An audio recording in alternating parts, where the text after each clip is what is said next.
Olá, meus queridos, a paz do Senhor. Eu quero trazer aqui uma reflexão bíblica para todos nós. Eu te convido a abrir, nós vamos meditar um pouco na palavra de Deus.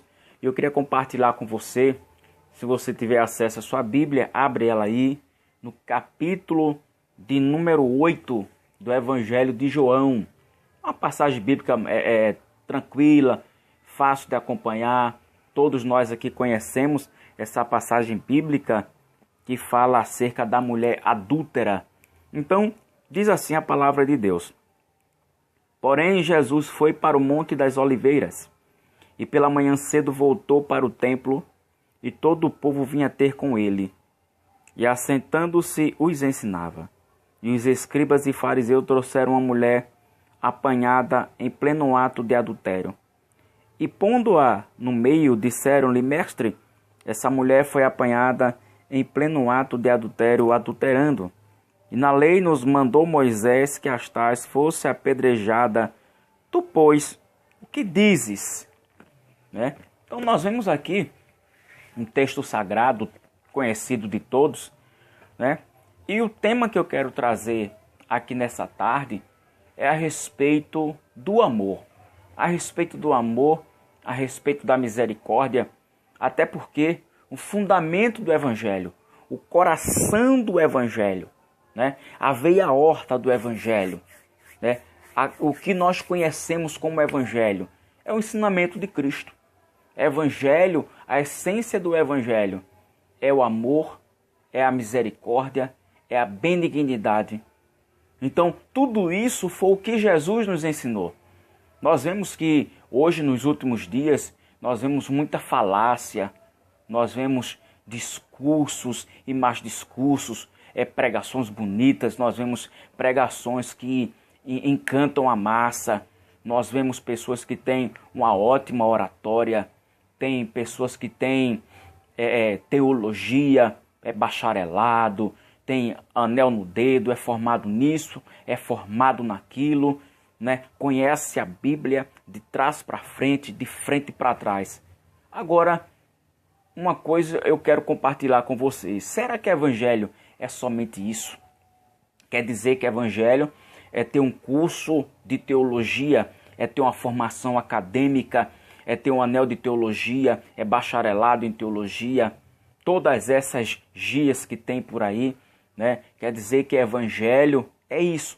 Quer dizer que Evangelho é ter um templo suntuoso, é ter templos riquíssimos, templos grandiosos que cabem mais de 30, 40, 50 mil pessoas. Então, Evangelho não é isso.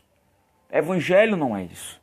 O que nós sabemos de Evangelho é aquilo que Jesus nos ensinou, Evangelho é tudo aquilo que Jesus ele nos ensinou. Evangelho, o coração do Evangelho é o amor, é a caridade, é a misericórdia.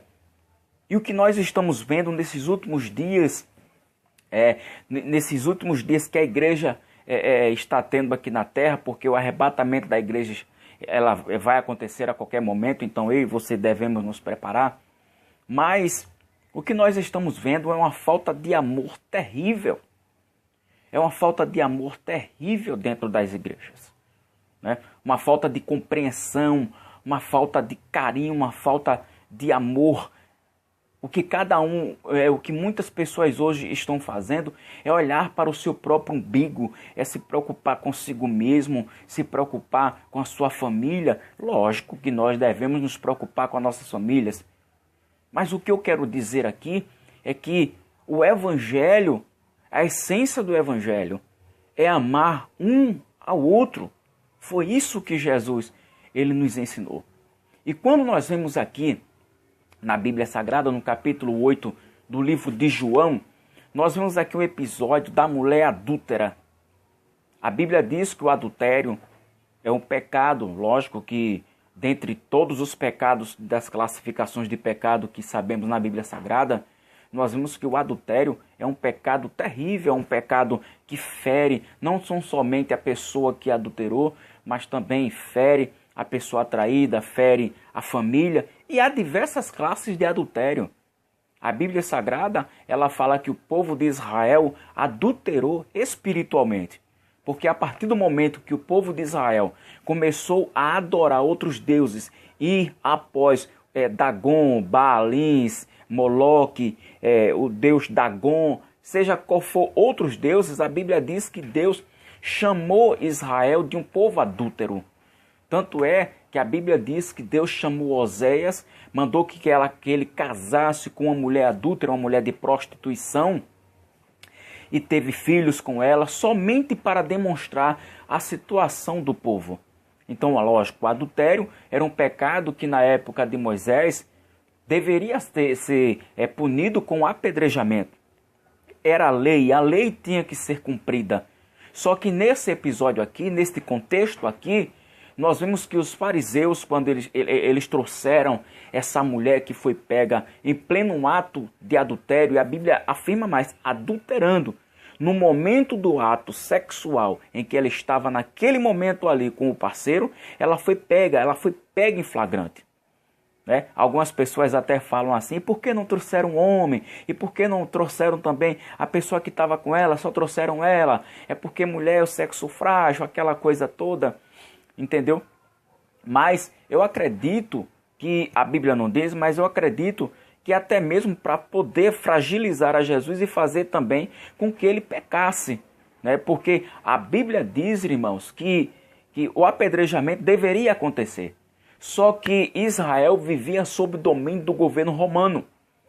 E o governo romano impedia de tais práticas acontecerem dentro da cidade.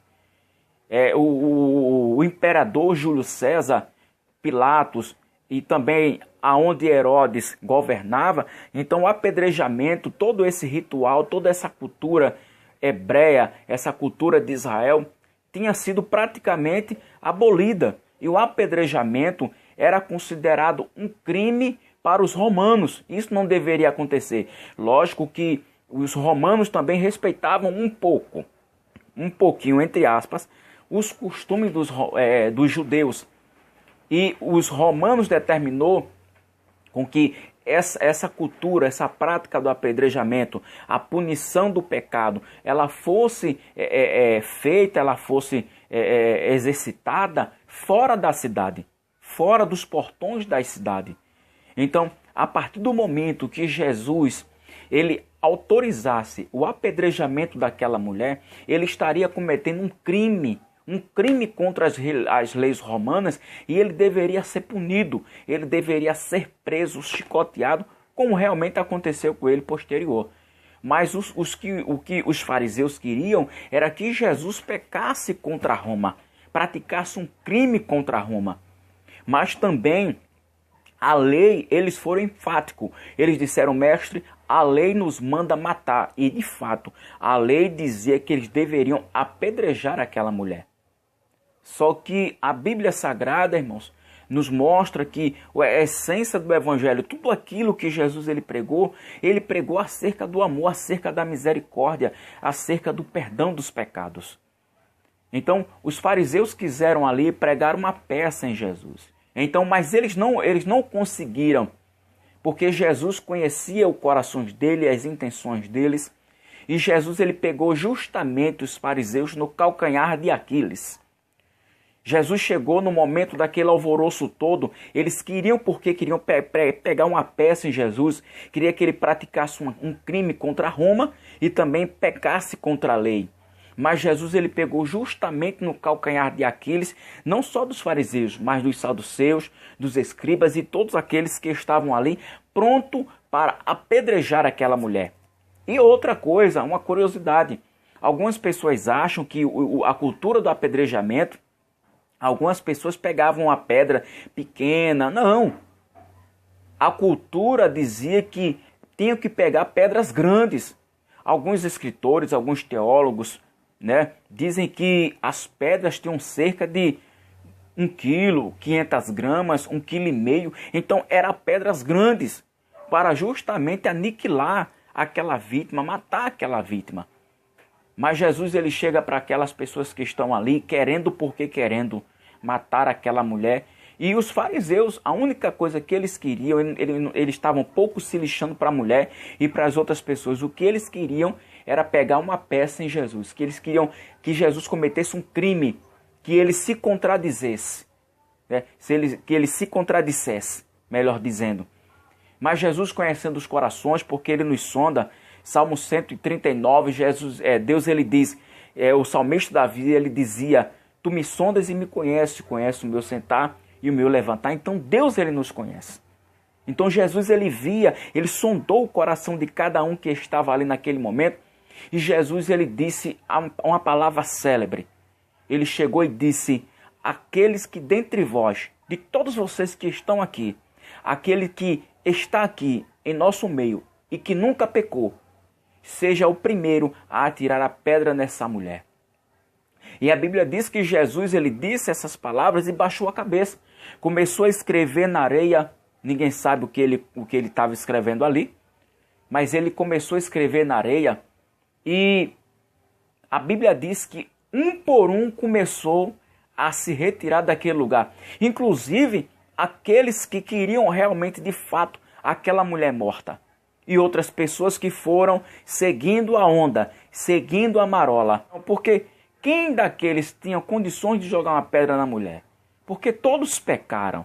A Bíblia diz, Romanos capítulo 3, versículo de número 23, todos pecaram e destituídos estão da glória de Deus. Nós estamos aqui de pé, você estar aí, pela misericórdia de Deus. Jesus ele foi misericordioso para comigo e para com você.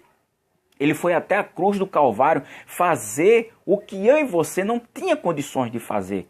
Mas ele foi lá, pagou aquele preço, sofreu naquele madeiro, para que eu e você hoje pudéssemos ter misericórdia. Jesus, certa feita, ele disse, misericórdia quero e não sacrifício. Mas não tiram a roupa do corpo para dar àquela pessoa que está sem uma roupa.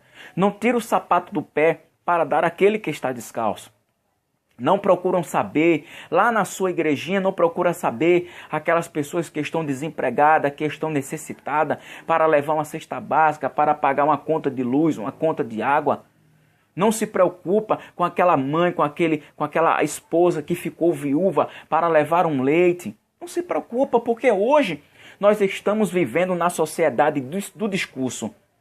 Né? Se prega muito hoje misericórdia, se prega hoje muito amor. Não, porque nós devemos amar, nós temos que perdoar.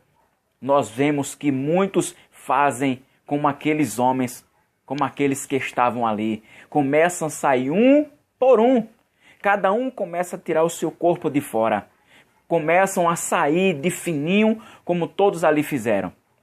Mas que nós possamos sair do discurso e ir para a prática. Que nós possamos hoje agir com mais misericórdia, agir com mais amor, com aqueles que estão caídos, com aqueles que fracassaram na fé, com aqueles que adulteraram, se prostituíram, se desviaram, seja lá o que aconteceu, que nós possamos agir com misericórdia, passar por esses irmãos e dar a paz do Senhor. Aqui no estado de Pernambuco, existem igrejas que muitos irmãos, quando passam por outro, não dão nem a paz do Senhor, os nossos irmãos. Passam assim, um de frente para o outro e não saudam com a paz. Eu costumo sempre dizer que só dá a paz quem tem a paz, né? Então que nós possamos aprender com Jesus. Então que Deus ele possa continuar te abençoando em nome de Jesus. E não esquece, curte nossos vídeos, dá aí o nosso like, também se inscreva no nosso canal. Escreve lá, coloca teu comentário, eu vou aqui ler e vou te responder. Também pode mandar pergunta que a gente aqui está pronto para te responder, seja lá qual for a pergunta. Se eu não souber, eu vou pesquisar e nos próximos vídeos respondo. Então, que Deus te abençoe a você e a todos do Brasil que têm acesso ao nosso canal, em nome do Senhor Jesus. Amém?